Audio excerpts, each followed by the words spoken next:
Hello my dear students, welcome to all of you. बच्चों, आप सभी का बहुत बहुत स्वागत है वेदा एकेडमी के इस अमेजिंग ई लर्निंग प्लेटफॉर्म पर। बच्चों, तो जो भी मेरे प्यारे स्टूडेंट्स हैं जो क्लास 9 जेएनवीएसटी की तैयारी कर रहे हैं और जिनको मैथ्स में दिक्कतें आ रही हैं, तो उनकी ये सारी जो प्रॉब्लम्स है ना बेटा मैथ्स की, वो इस एक वीडियो में सॉल्व होने वाली है।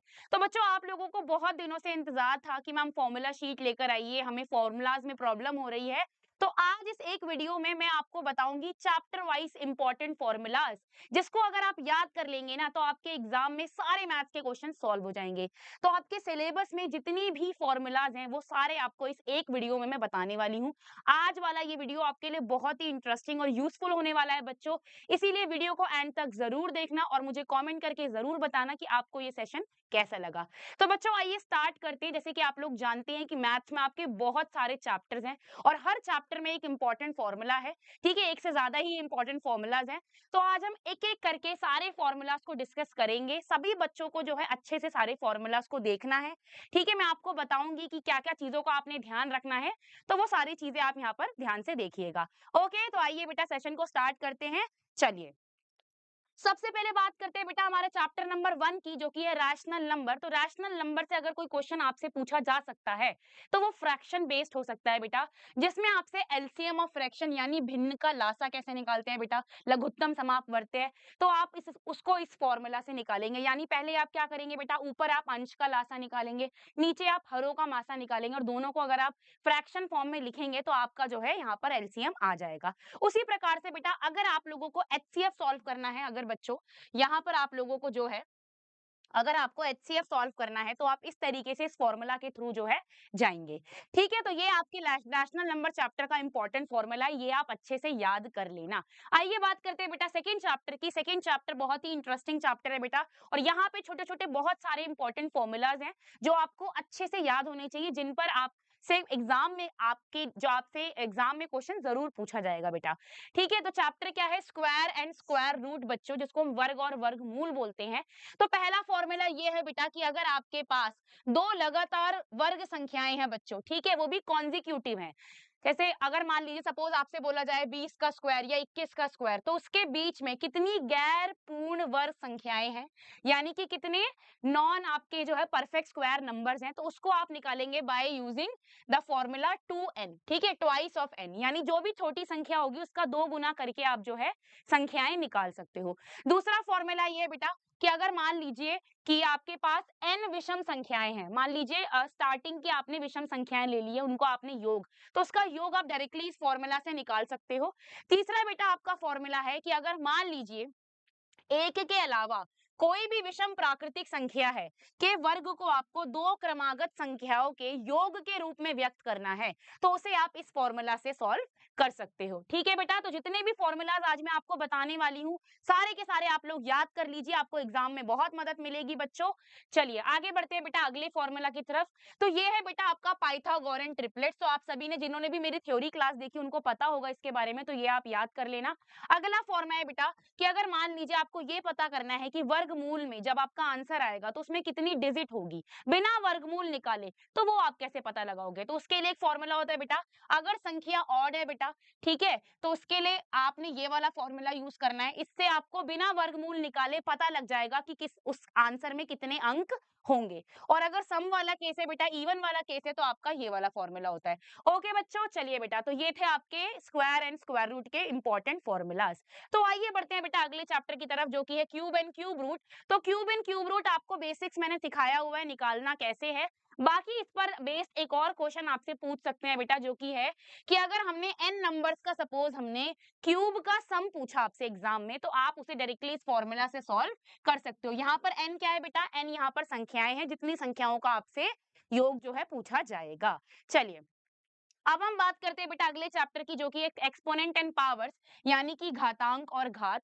तो इसमें जितने भी इंपॉर्टेंट फॉर्मूलाज पॉसिबल हो सकते थे बेटा, स्पेशली जो ये वाले फॉर्मूलाज हैं, ठीक है, इनको कैसे अप्लाई करना है वो मैंने आपको अपनी थ्योरी वाली क्लास में बताया हुआ है। ठीक है, तो थ्योरी वाली क्लास का आपको जो है लिंक डिस्क्रिप्शन में मिल जाएगा स्टूडेंट्स। और बच्चों मैंने आपको जो है प्लेलिस्ट भी मिल जाएगी इन सारी क्लासेस की। तो ये सारी चीजें आपको कराई हुई है, ये सभी चीजें आप अच्छे से याद कर लीजिए। ओके, आगे बढ़ते हैं बच्चों अब हम बात करते हैं हमारे अगले चैप्टर की, जो कि है रेशियो एंड प्रपोर्शन, यानी कि अनुपात और समानुपात। तो यहाँ पर आपको रेशियो को सॉल्व करना आना चाहिए, और वो हम सॉल्व करते हैं बेटा इस फॉर्मूला से, जिसमें आपको दिखाई दे रहा होगा A/B is equal to C/D, जो कि बराबर होता है बेटा A/B बराबर C/D के, यानी कि A मल्टीप्लाई D बराबर B मल्टीप्लाई C। तो इस तरीके से आप इसको सॉल्व करते हैं। आगे बात करेंगे बेटा हम डायरेक्ट प्रपोर्शन की और इनडायरेक्ट प्रपोर्शन की। तो ये एक सिंगल फॉर्मूला पे बेस्ड है बेटा, जिसमें आपको दिया हुआ है अगर डायरेक्ट प्रपोर्शन होगा यानी कि प्रत्यक्ष समानुपात, तो y बराबर kx होता है, यानी कि बेटा यहाँ पर हम ये कह सकते हैं कि x अपॉन y बराबर k, यानी कि x1 upon y1 is equal to x2 upon y2। इस तरीके से आप जो है कोई भी क्वेश्चन सॉल्व कर सकते हो। उसी प्रकार से बेटा अगर मैं बात करूं इनवर्स प्रपोर्शन की, तो इनवर्स प्रपोर्शन का मतलब होता है बेटा एक्स वाई बराबर के, यानी कि x1 y1 is equal to x2 y2। ठीक है, बाकी जिनको डिटेल में समझना है कि इन फॉर्मूलाज को कैसे अप्लाई करना है, वो मेरी जाके क्लास देख सकते हैं। मैंने आपको हर चैप्टर को बहुत ही डिटेल में विद क्वेश्चन प्रैक्टिस करवाया हुआ है। ठीक है, और आपको प्लेलिस्ट में दिख जाएगा बच्चों, आप जाके देख लेना। चलिए आगे बढ़ते हैं बेटा टाइम एंड वर्क की। तो टाइम एंड वर्क के क्वेश्चन एग्जाम में बेटा बहुत डिफिकल्ट लगते हैं बच्चों को, और लगता है कि कितने लेंदी हैं, आंसर कैसे निकाले। तो ये भी आपके डायरेक्ट फॉर्मूला बेस्ड है, आप इन फॉर्मूलाज को देखिए, इन्हें याद करिए, आप बहुत इजीली क्वेश्चन को सॉल्व कर लोगे। ओके बेटा, तो आप ये सभी फॉर्मूलाज को लर्न कर लेना। चलिए बेटा आगे बढ़ते हैं नेक्स्ट। तो अब बात करते हैं बच्चों स्पीड, डिस्टेंस एंड टाइम वाले चैप्टर की। तो बेसिक से फॉर्मूला है बेटा, स्पीड कैसे निकालते हैं डिस्टेंस अपॉन टाइम करके। अगर आपसे एवरेज स्पीड पूछता है बेटा, यानी कि औसत चाल पूछता है, तो कुल दूरी अपॉन में आपको क्या लेना होगा बेटा, कुल लिया गया समय। लेकिन यहाँ पर भी क्वेश्चन थोड़ा सा घुमाया फिराया जाता है। अगर मान लीजिए आपकी हर अंतराल में दूरी बराबर है, तो उसके लिए आप डायरेक्टली फॉर्मूला ये वाला यूज कर सकते हैं। इसमें आपको दो जो है बेटा चालें दी जाएंगी, दो स्पीड गिवन होगी और आपसे एवरेज स्पीड पूछेगा, तो आप वैल्यू पुट करके जो है बहुत इजीली इस क्वेश्चन को कर लोगे। ठीक है, आगे बढ़ते हैं। चलिए अब हम बात करते हैं बेटा ट्रेन से रिलेटेड प्रॉब्लम्स की। तो ट्रेन से रिलेटेड प्रॉब्लम्स की अगर मैं बात करूं, तो यहाँ पर आपको मैंने सिचुएशन बेस्ड आपको सारे फॉर्मूलाज गिवन है कि अगर ये वाला सिचुएशन है, ठीक है, अगर कोई ट्रेन एक पोल या मैन को पास करे तो आप क्या करोगे, अगर कोई ट्रेन किसी ब्रिज या प्लेटफॉर्म को पास कर रही है तो आप क्या करोगे। तो हर एक सिचुएशन पर जो फॉर्मूला अप्लाई होगा वो यहाँ पर मैंने मेंशन किया हुआ है, आप क्वेश्चंस प्रैक्टिस कर लेना। ठीक है, सिमिलरली अगर ट्रेन आपकी किसी दूसरी ट्रेन को क्रॉस कर रही है, और वो भी अलग अलग सिचुएशन में, क्या वो उसी डायरेक्शन में चल रही है जिस जिस डायरेक्शन में दूसरी वाली ट्रेन चल रही है, या फिर वो उसके अपोजिट चल रही है, तो दोनों ही सिचुएशंस के फॉर्मूलाज आपके सामने ये रहे। ओके, आगे बढ़ते हैं बेटा। अब हम बात करते हैं चैप्टर परसेंटेज की, जो कि कंपेयरिंग क्वांटिटीज, आपकी जो राशियों की तुलना वाला चैप्टर है उसका पार्ट है। तो उसमें परसेंटेज में बेटा बहुत ही बेसिक बेसिक सी चीजें पूछ लेता है। तो जो जो आपको पूछ सकता है वो सब मैंने यहाँ पे मेंशन किया हुआ है, कि अगर सपोज कोई एक अमाउंट है बेटा जो A% से बढ़ा और A% से घट गया, यानी जितना परसेंट उसका बढ़ा उतना ही घट गया, तो ओवरऑल कितना चेंज आया, तो उसे आप इस फॉर्मूला से निकाल सकते हो डायरेक्टली। ठीक है बेटा, दूसरा फॉर्मूला क्या है कि अगर मान लीजिए कि सपोज आपने एक बार परसेंटेज बढ़ाया और एक बार घटा दिया, तब आप क्या अप्लाई करोगे, उसके लिए ये वाला फॉर्मूला है। तो हमेशा ध्यान रखना बेटा, डिक्रीज अगर घट रहा है तो नेगेटिव साइन लगाइए, और अगर बढ़ रहा है तो पॉजिटिव साइन लगाइए, इस तरीके से। चलिए आगे बढ़ते हैं। और एक और सिचुएशन बेटा परसेंटेज में देखी जा सकती है। अगर सपोज आपसे ये बोला जा रहा है कि यदि किसी वस्तु की लागत में इतनी वृद्धि की जाती है, तो आपको उस वस्तु की खपत को कितना कम करना है, ताकि आपका जो जितना आपका पहला खर्चा हो रहा था बाद में भी उतना ही खर्च हो। ठीक है, तो उसके लिए आप डायरेक्टली ये वाला फॉर्मूला अप्लाई कर सकते हो। तो जो भी चीजें आपको आज के इस सेशन में मैं दिखा रही हूँ, सारी चीजों को आपने अच्छे से याद कर लेना है बेटा। ठीक है, these all are very very important बच्चों। चलिए बात करते हैं क्वेश्चन नंबर 4 की। बेसिकली आपका टॉपिक 4 है।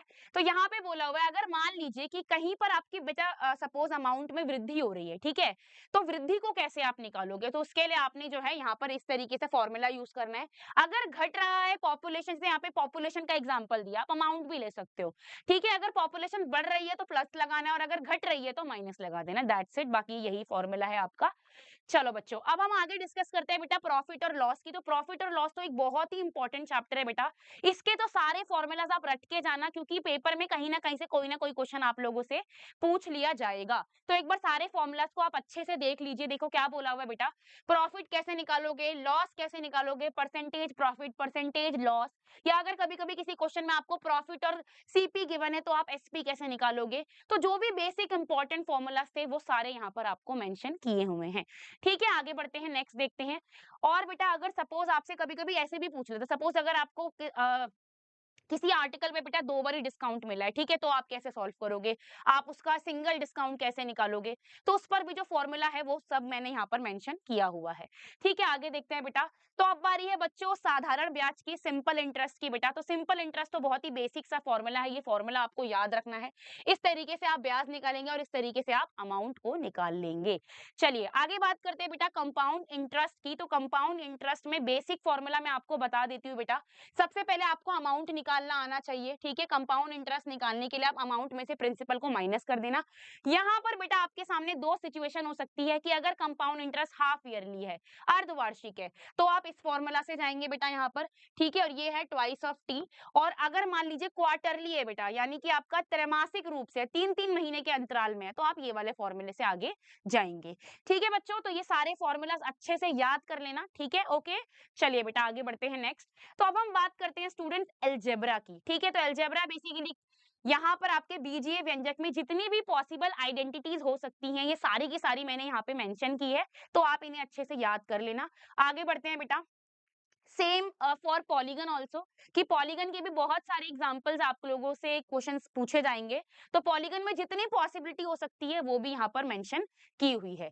आइए आगे बढ़ते हैं। चलिए अब हम बात करेंगे बेटा प्लेन फिगर्स की। तो प्लेन फिगर्स में आप लोगों को पता है स्क्वायर हो गया, रेक्टेंगल हो गया, ट्रेपीजियम हो गया, रोम्बस हो गया, ट्राइंगल हो गया, ठीक है? तो उनके जो भी पॉसिबल फॉर्मूलाज हैं, ठीक है, तो जिनसे आपका आंसर जल्दी आ जाए एग्जाम में, वो सब यहाँ पर मैंने लाइन टू लाइन मेंशन किए हुए हैं।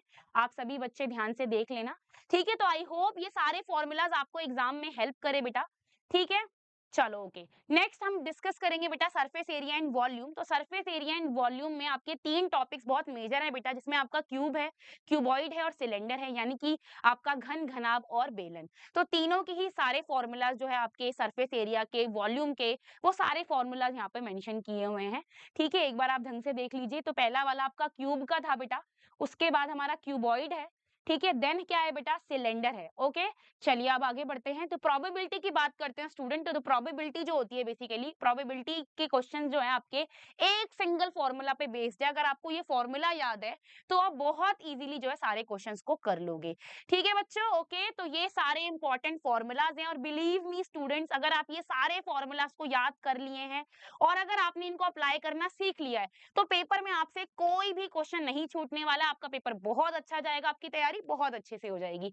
ओके, तो अगर आपको आज का वीडियो अच्छा लगा हो और अगर आपकी मैंने थोड़ी बहुत हेल्प करी है, तो कमेंट सेक्शन में जरूर बताइएगा बेटा, और सेशन को जरूर शेयर करिएगा ताकि सभी लोगों की हेल्प हो सके।